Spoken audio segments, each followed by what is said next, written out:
And there it is. Hey. Hello. Am I first? Yeah. I guess I am. Hi. Oh, both of them. No, Every day. only one video. Lifetime. Hello. Well, so welcome to my place. It's an honor to have you guys here because you guys are legend from VMware. For sure, everybody knows you guys. We had a great time together back in the days. But now you're you're part of that great group of VMware alumni that are out there in the world doing great in VCs and in other companies. So welcome. Thank you for doing this. Thanks for having us, man. So here's the rules of today. So today, this is going to be at VMworld. We're shooting for the best session at VMworld today, so no pressure. And we don't want to talk much about VMware other than gossips and stuff like that. Perfect. It's mostly about the industry and what's happening in the cloud, in multi-cloud, and all that. And the rules are going to go like this. I have 6 or 7 types of focaccia coming, all made. Then we're going to bring the show here. We're going to make some pizza. We have 5, 6, 7 types of pizza. And then we have dessert, 2 homemade gelatos and limoncello. So pretty much for every course, I'm gonna ask you a question. And you guys just tell us where the world is going or what are you I'm guys sure the about? answers are going to be progressively worse and worse. Of course, yeah, there's gonna be alcohol involved and this is okay. All right, so first, for the few of our in our audience that don't know you, who are you and when you left VMware, what did you do at VMware? Steve? I'll start. I'm Steve Herrod. I was at VMware in 2001 until 2012, so about 11 years. I had worked on the original PhD research with Mendel Rosenblum and the other founders, and I was the CTO and SVP of engineering there. And I worked with Vittorio on many funny skits at VMworlds just like this. He was the reason why people came to VMworld back in the days, for the keynote from Steve Herrod, day 1 and day 2. Bogomil? Bogomil Balanski joined VMware in 2005 and left 2013.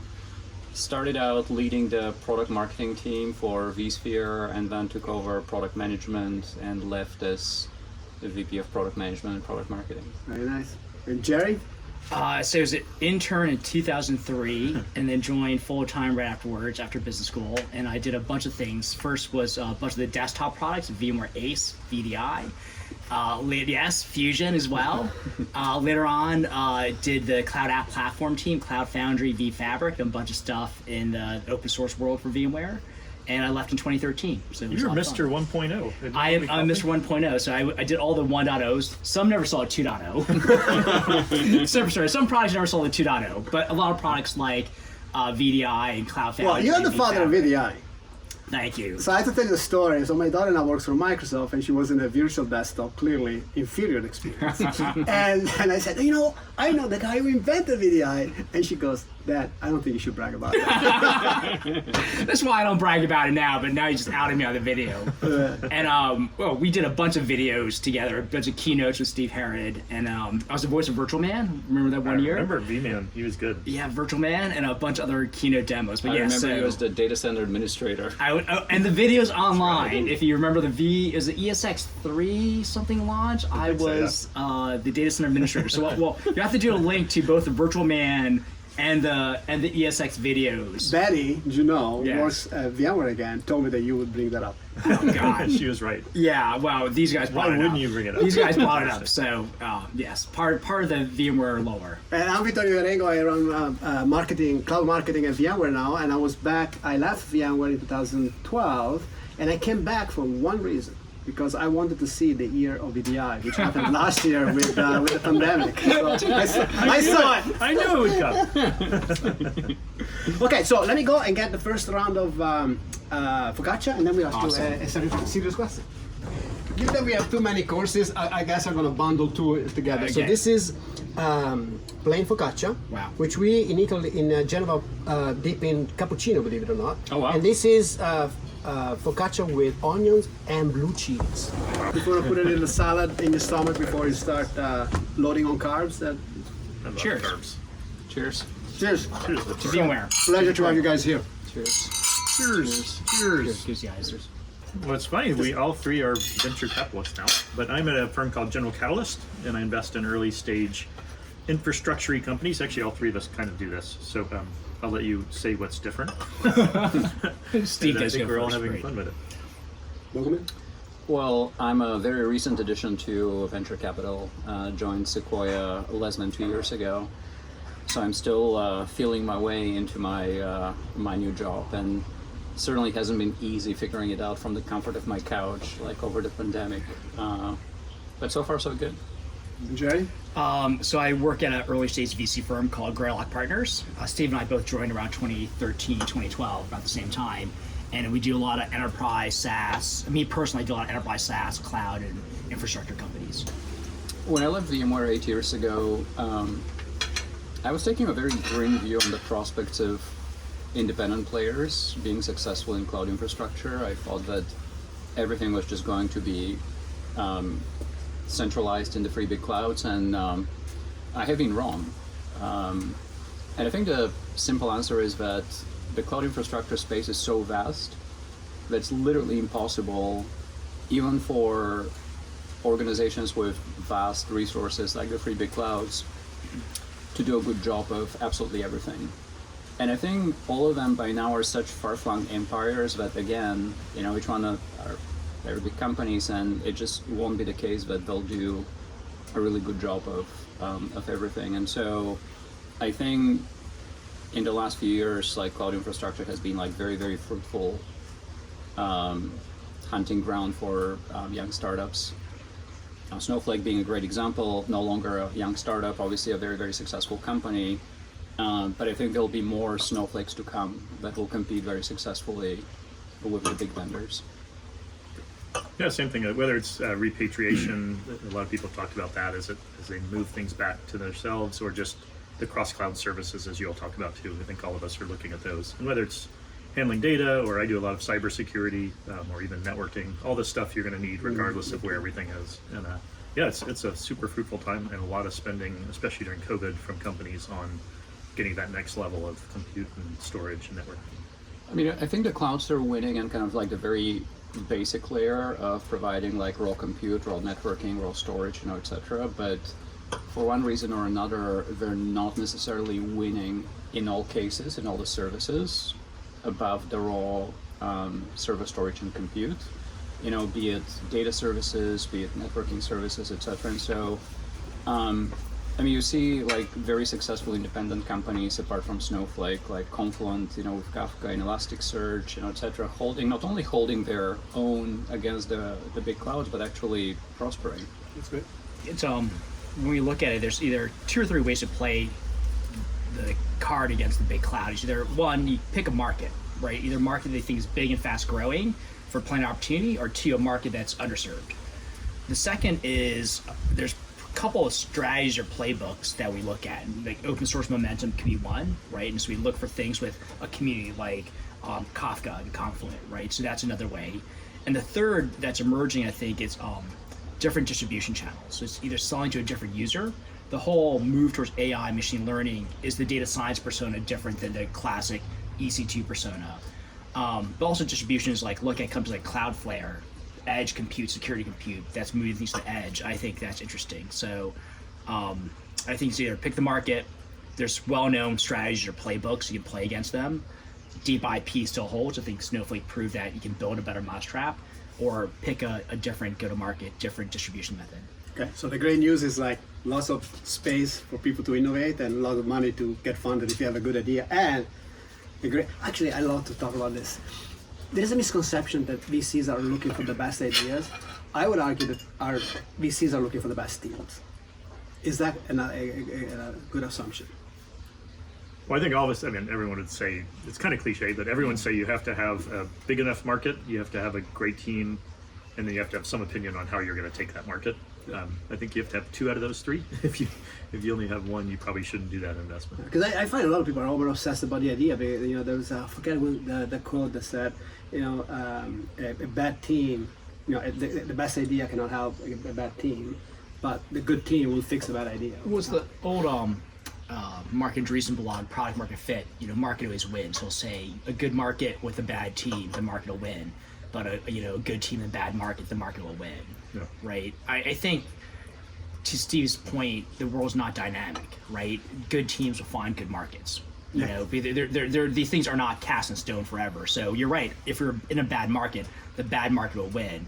But good teams, by definition, Fine. aren't stuck in, bad markets. So find a good market. So I think at the end of the day is you want a notional starting market that's good, interesting, but not just good teams, freaking great teams is what you want. We'll find good markets, and kind of that's what we're looking I guess right then. If they're great teams, they're going to move from a bad market. So you just reduce to picking a great for. team. Great team. Now, All right, you win. You got it, Victoria. we earn the next course. And cut. Cut. Got. It's a treat. I don't make this often. I only make it for the people that I care the most. Is that because the recipe's hard or the ingredients are rare? No, just because I'm lazy. So this is sage focaccia. Yeah. Yum.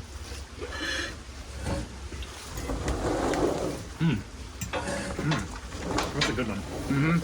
It's so good. I mean, it's crisp but soft, right? All the focaccia. It's amazing. How long does focaccia keep, right? So this is obviously fresh and baked. Is it you have to eat it within a day, 10 No, days? you have to eat it right off the oven. Right, that's it. That's it. 2 That's it. hours. Everything the next day, and people do it. I don't approve. We're in trouble here. You don't No, approve. no. Don't get back to the provider. Oh God. Okay.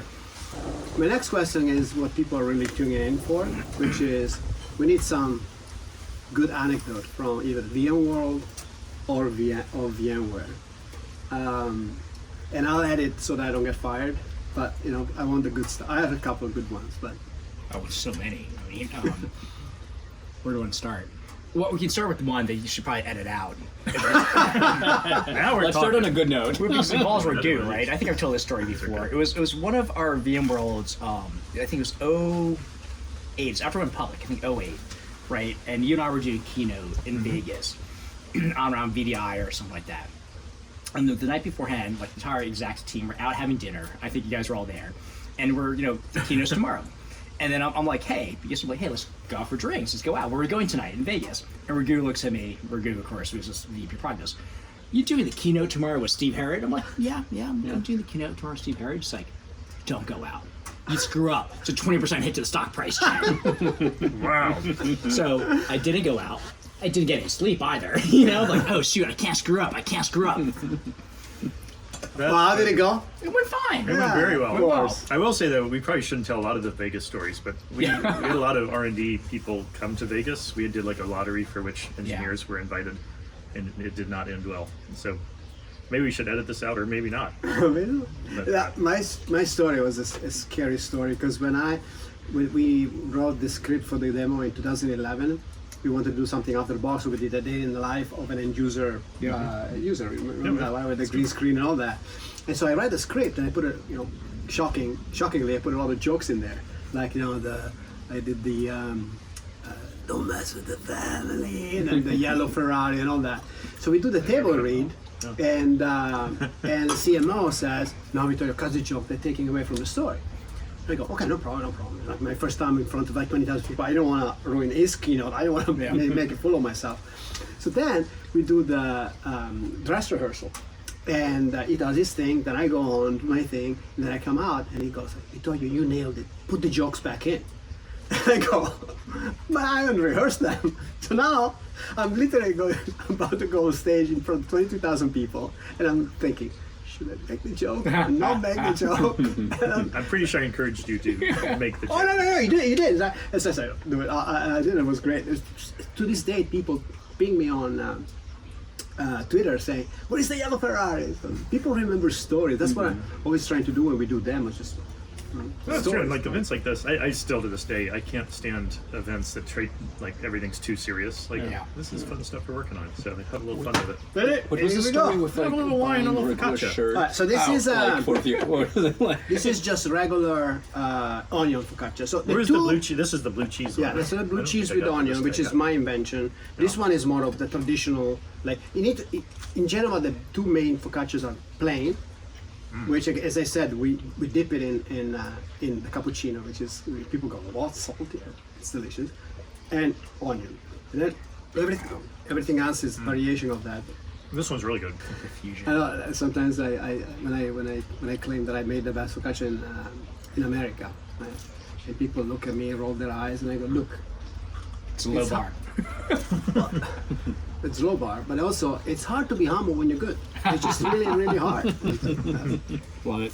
So, any stories from VMworld or VMware? There was the year that we had to buy Raghu a new shirt because we were trying to do business casual that year, and we wanted Raghu to have his shirt untucked. And none of his shirts were like the right trim or cut, and so the Yang Bing or whatever had to go to like Nordstrom's to buy him a new shirt or something like that, just so he could look more business casual and not like a guy who just like came home from work.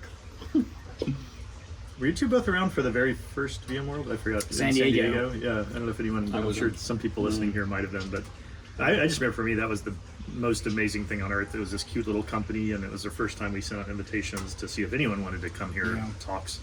And it was like 800 people. I think we had planned on 400. We had Robo Wars. We had like, Robo Wars is great. It was amazing. But I think the enthusiasm everyone had was. Yeah, I joined in 2008, 2009, and when I went to my first VMworld, I was blown away by the religious, energy in that room for VMware. It was just like incredible. The thing that I always found like most impressive about VMworld is, to your point, like the energy of all the attendees, and it might be the only B2B enterprise software company that gets standing ovations during demos. Tech demo. Yeah. For tech demos during VMworld. I remember when we announced Storage vMotion, which must have been 2007 maybe, something like that, the 20,000 person standing ovation. And I think for all of us, we always kind of like measured the success of product releases or the success of VMworld keynotes by did we get a standing ovation? I still don't believe that VMotion works. Right. I don't think it's real. What is that Kit that wrote it? Or co-wrote it? I think Kit it's wrote had the Storage vMotion, I think. Yeah, a few people worked on it for sure. But it was, that was a really But good the original one, I think, was the brainchild of Mike Nelson. Like, Yeah. Mike was That's always in the middle of the different ones. Yeah. What was the video that we did? It was like an IT call center. I remember I worked with you on that one for a long time. So we did. It was really good. The There was voice of phone- God. The voice of God was IT that was upgrading my laptop, and after the upgrade, I pretended to fall and break it so that they could give me my virtual desktop on an iPad. And the funny thing was that I fell, and everybody in America went like, They thought it was a real fall. yeah. In Europe, I felt everybody started laughing. It's like that's just a difference in culture. We're ranking. Now we're going. Oh, yeah, we have to rank it at the end. So this is tomatoes Oh my god. and olives. I can tell these are going to be popular. Oh yeah. They're umami, tomatoes, and olives. Umami flavors of focaccia. Can I take a picture? Am I allowed to do that? Oh, We're very meta. Okay. I'm a very private person. I don't have anything on social media. Good thing you only have 500,000 Freaking followers. violet. This oven is now at 850. 850 Wow. Fahrenheit. Jesus. And how many hours do you have to get that going to hit that 850? Takes like this one is new concept. Okay. Pretty fast. Like maybe 40 minutes at most. That's it? It's Oh my God. incredible. Yeah.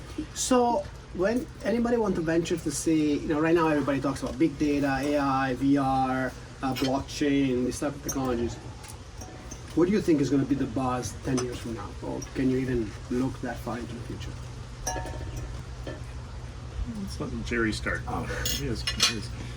His crystal ball is the best. I would say any VC that can certified predict 10 years from now is probably more marketing the reality. There's definitely trends we all talk about, be it big cloud AI, metaverse, crypto, things like environment, carbon, extraction that I think are all macro trends, but VC jobs isn't see that far ahead, right?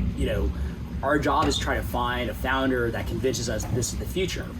I think what VCs do is they have better, what we call peripheral vision, right? We can see things march to the left, march to the right, and to our previous comment about good markets, bad markets, and founders say, hey, this is the future, and we'll say, well, maybe 5 degrees to the left or 45 degrees to the right, and kind of help them navigate what's left and right, not necessarily what's 10 years ahead. But for sure, all those markets you talked about, Vittorio, are going to be with us for the next 10 years.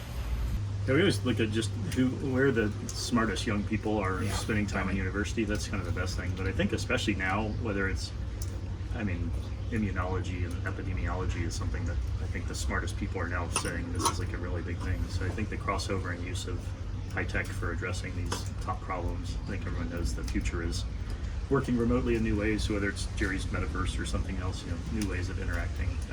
But no, I totally agree. The coolest thing is that we get to meet a lot of smart people who know where the world's, or at least have their opinion on where the world's going, and we're able to amalgamate and come up with a That's a very humble summary.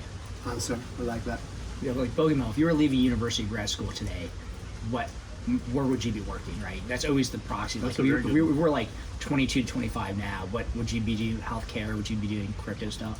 Not to take our hosting questions, but Yeah, honestly, I don't know if I would be doing like anything different from what I was doing. I mean, I think the beauty of innovation is that it's unpredictable, and I think that's probably like one of the biggest joys of being a VC is that like you never know what the day is going to bring.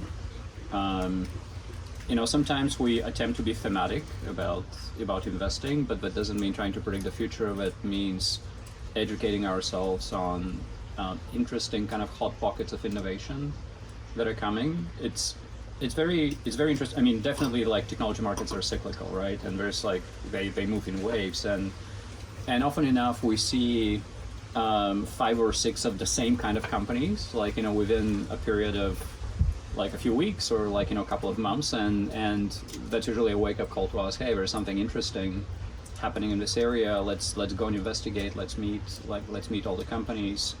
And so again, our approach is a lot more trying to figure out what smart people are working on and what is trending as it manifests itself by company formation in like different hot pockets, rather than try to think like 10, 20 years like down the road. Yeah, makes sense. What is interesting, and internally we talk about we love investing in companies that have strong emphasis on R&D, but probably on the D, not the R in the R&D. I love that. And also, I don't want to demotivate anybody in the audience, but what is the ratio of like meeting to funding that you guys have? This will surprise a lot of people in the audience. I bet we're all about the same, probably 1 in 100. 1 in 100, I right? think that's about right. I mean, I'm sure the three of us all are similar numbers, and we were just talking. It's probably accelerated a lot during COVID the past 2 years, because the marginal cost of doing another Zoom meeting has gone down, and there's a whole separate conversation on how to manage that. I think last time I looked at my stats or the numbers was like I probably get introduced through founders or angels or friends to about 2,000 companies a year, plus or minus. But those are just like in the inbox. Probably take 250 to 500 meetings a year, right? That's in person or Zoom. That depends upon how many boards you have. I call it 300 meetings a year. But you only spend time with like 10 or 20 companies each year, right? Really deep companies that are serious, 10 to 20. And to fund, for me, like 1 or 2 a year. It's actually pretty easy to be honest, go from 1,000 or 2,000 to 500. It's easy to go from the 500 to the 20. Going from the 20 to the 2 investments you make every year, that's hard because, those top 20 deals, sometimes there's an obvious founder market that everyone wants to invest, but oftentimes those are hard because those 20 companies will get funded by Bogomil or Steve or one of our peers out there, and they may do great, they may do well, but you can't do all 20, right? These would be 3 or 4 companies in the same space. So the hard part, Vittorio, is that 20 to the 2, right? The top of funnel to the 500, the 500 to the 20 is easy. The 20 to the 2 is the hard part. It's Reunion all the way. It goes from here to here. And then the one that gets funded, Yeah. 1 in 10 makes it. 1 in... Oh, the ones that actually get funded? Oh, all of Steve's and Bogomil's do. I mean, all of mine do. It depends on what you mean by making it. Yeah, that's a great. That is such a great. I would say from C to Series A, there is a huge drop off, right? Like most companies don't make it, as in like they get acquired, like the company just closes down, etc. Then I think the survival rate after Series A gets a lot better. Then the question is like, what kind of survival, right? So, I mean, it's no secret that in venture, very, very few companies, like a tiny percentage of each venture fund's portfolio would make all the returns. That was excellent. Okay. Let's make some pizza here. Look at that. I gotta capture one of these. Hold on, slow mo. If ever there were a reason to have slow mo. Next one, this one is gonna break if I push it. If it lands on your face, it'll go viral. So where do you make the pizza dough yourself, or how? Give me the pizza dough story. There's got to be something special. You told me it was smart. Italians make everything. Okay, pizza dough. So what's the special on how to make the pizza dough? This dough has been in the making for 3 days. Okay. So like 00 flour or pizza dough some Well, other flour? I'm not crazy about that. It is the Caputo Pizzeria, but the main thing is right. So this is. I'm not the smart one. So the good looking basically, one. That's you the have to difference. develop the gluten inside the flour. That's Yep. the key. And the way you develop the gluten is gluten is literally a protein that is elastic, right? So the more you fold it, the more it gets strong, so that it can trap the carbon dioxide in the dough that is created by the yeast. So when the carbon dioxide gets heated, Expands. it expands, and the gluten traps it and grows. So the way you develop gluten is with time or by folding it. So the best pizza are the slow rising pizza that you. So this one I made the dough, then it rise one night, then I made the balls, then it rise by night, then I put it in the fridge another night. So basically 3 days. this thing has been in the making for 3 days. That's why it gets see how elastic it is. Yeah. And also throwing the dough in the like that, it's not just show. And refresh if your counts are going up. Bottom of the oven. Oh, now you're getting Look at it. that. Look at that. Yeah, baby. It's not a diff. The key to a great pizza is slow rising dough and fast cooking, like Yeah. 850 degrees for less than 2 minutes. Wow. Slow dough, fast heat. Love it. That's a t-shirt. Slow dough. Slow dough, fast go. Now we're cooking. Slow dough, fast go. Yeah. That is the Nice. key to pizza. Then on Wednesdays and Thursdays, I'll go to the San Francisco office. Right, here we go. Here's the authentic Italian pizza. Oh, The Champions Tour equivalent. did you win a pickleball tournament? Yeah, with my son. Yeah, well, my son he plays in college, so he's really good. But there's a story there because Perforated. look at it. Look at that. Look at that. If we owned an RV, that's where I would have been exiled. Yeah. Like for a This is a meat lover. Hey. Hey. The edge is getting thicker Yeah. because that's the Napoleon pizza. You want thin crust but big, Yeah. So tasty edges. board. Last question. No, let's do a fun question and then last question. Let's do first the serious question. So how you guys see blockchain changing our lives? Because I've been arguing with my neighbors and everybody listens that this is going to be the basis of everything we do in life. Yeah. Just like the internet was 20 years ago. So where do you guys see the blockchain going?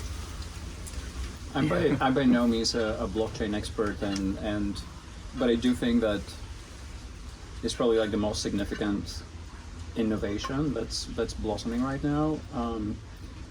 Since you mentioned the internet, it's very interesting that like the internet really changed our lives in less than 5 years, and blockchain has been kind of like very long time in the making.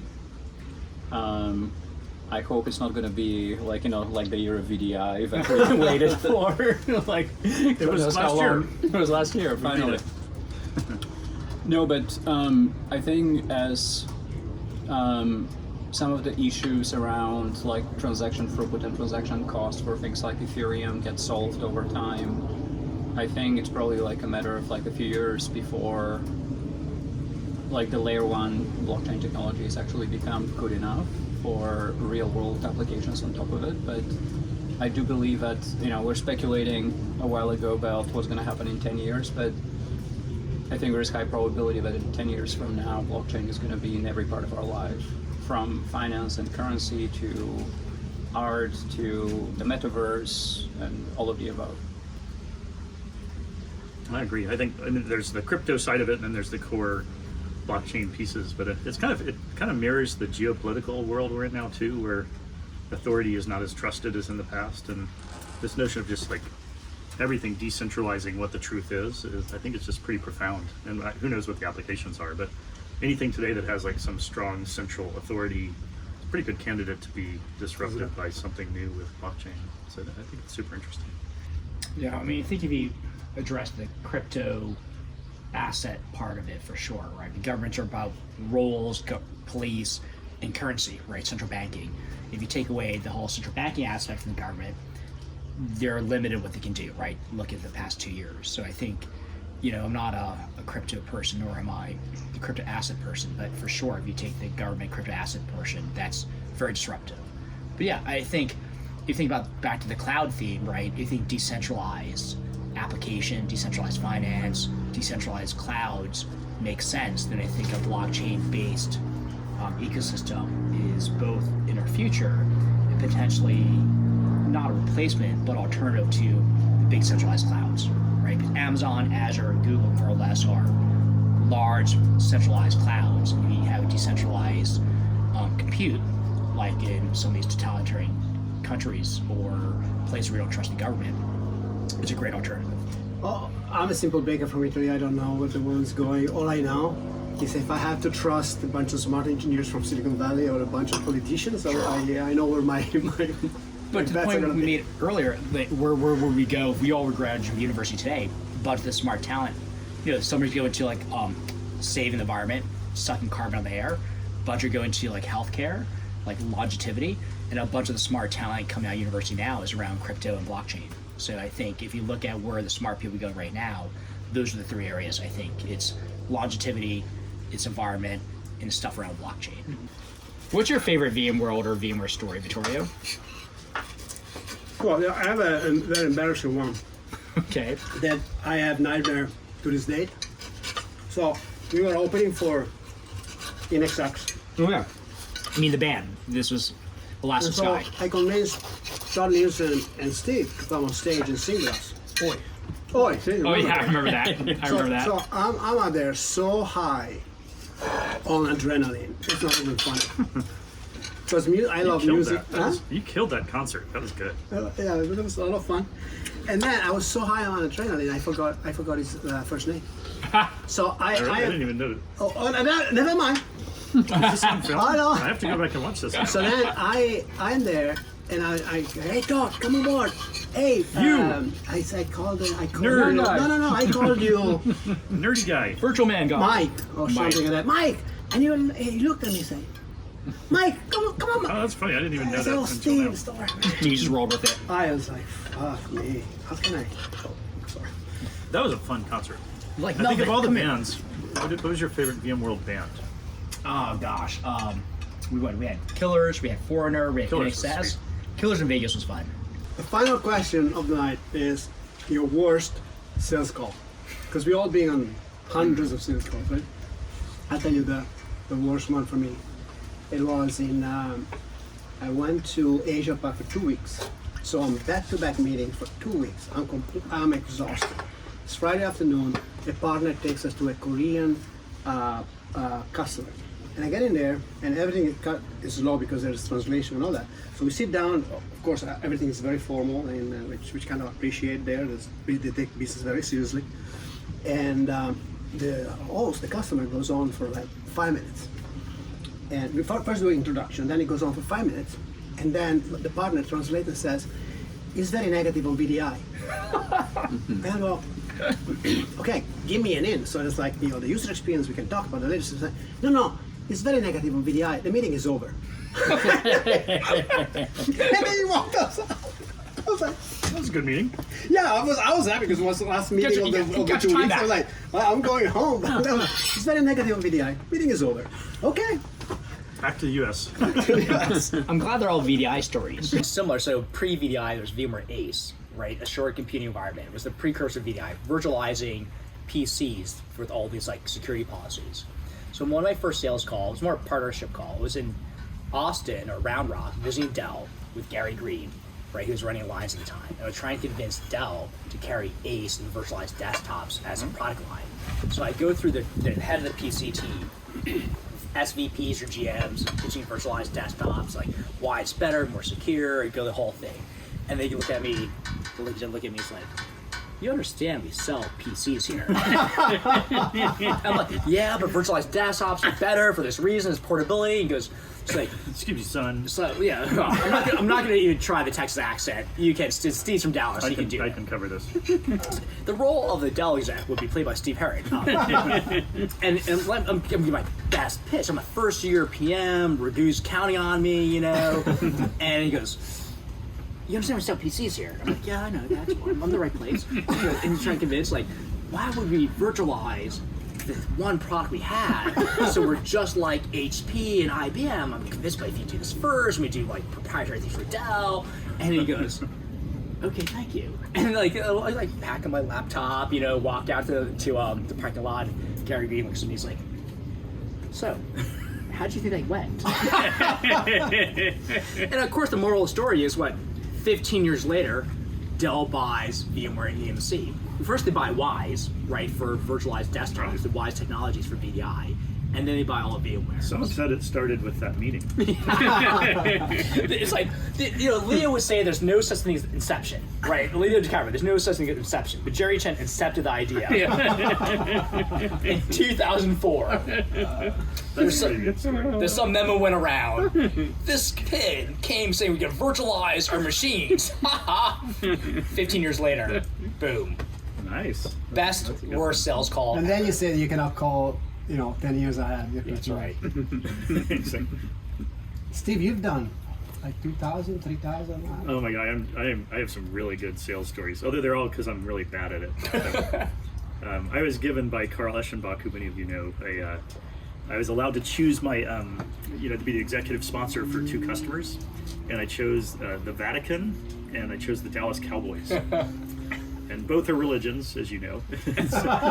And I went to Rome, and they took me on a little tour of the Vatican. They actually have 200 plus embassies around the world, and they were using VDI actually for managing it. But I did my best pitch. I went through the whole thing. There's a CIO of the Vatican, a cardinal, who's like the chief information officer. At the end, he goes, "You realize we don't pay for software. We do allow you to say that the Pope uses your software, though, and so you've got to be happy with that." So I was like, "Absolutely." And I ran back and I told Carl, "Guess what? We got the Vatican using our software for free." And then sure enough, a month later, I get to my second fancy executive sponsorship of the Dallas Cowboys. They don't have embassies. They have concession stands all over their property. They use VDI for the cash registers. And of course, I got to the punchline where I'm like, we should be all in. We should be the official virtualization solution. And this one is even more. They did not pay for the software because we got the right to say Dallas Cowboy use it. But then they made us pay to be the virtualization sponsor for the Dallas Cowboys. His name rights. So I was like a net negative $2 million on that trip. So anyway, my experiences selling per se are not great. So you owe Carl $2 million. Yeah, I didn't get any other executive sponsorships after that. So I remember, one of the very last sales calls that I did when I was at VMware must have been 2013. At the time, we were selling something called software-defined data center, which basically virtualized not just servers, network, etc. And there I go talking to a CIO of a major company like in the Midwest. And I have my PowerPoint presentation, and we walk in the office, and I'm locked and loaded, to deliver a presentation. And we sit down, and the customer looks me in the eyes and like, "So how long have you been at VMware?" I'm like, "Well, 8 years and counting." "Oh, do you remember, were you there at VMworld in Las Vegas and VMworld in San Diego, etc.? And so for 45 minutes, we're having a nice chat, reminiscing about the history of VMware, and he didn't let me take out my slides at all. Unlike Steve here, actually, that materialized in one of the biggest DLAs, later on. And I realized that one of the major things that was carrying us was we had made the careers of so many people, like this person, who had started as a data center administrator years before, and he was just so grateful for what VMware had done for his career. I think that's a great way to finish this great conversation. By the way, guys, thank you for coming. I really appreciate you taking the time. It was so much fun. But I want to go back to our audience and say that a lot of people come to VMworld because it changes their career. And so We thank you for your attention for this fun segment. Hopefully, you got some good information out of it, because these people are really plugged in. They're the real deal, and we wish you to make this VMworld yet another opportunity to propel your career forward. Thank you.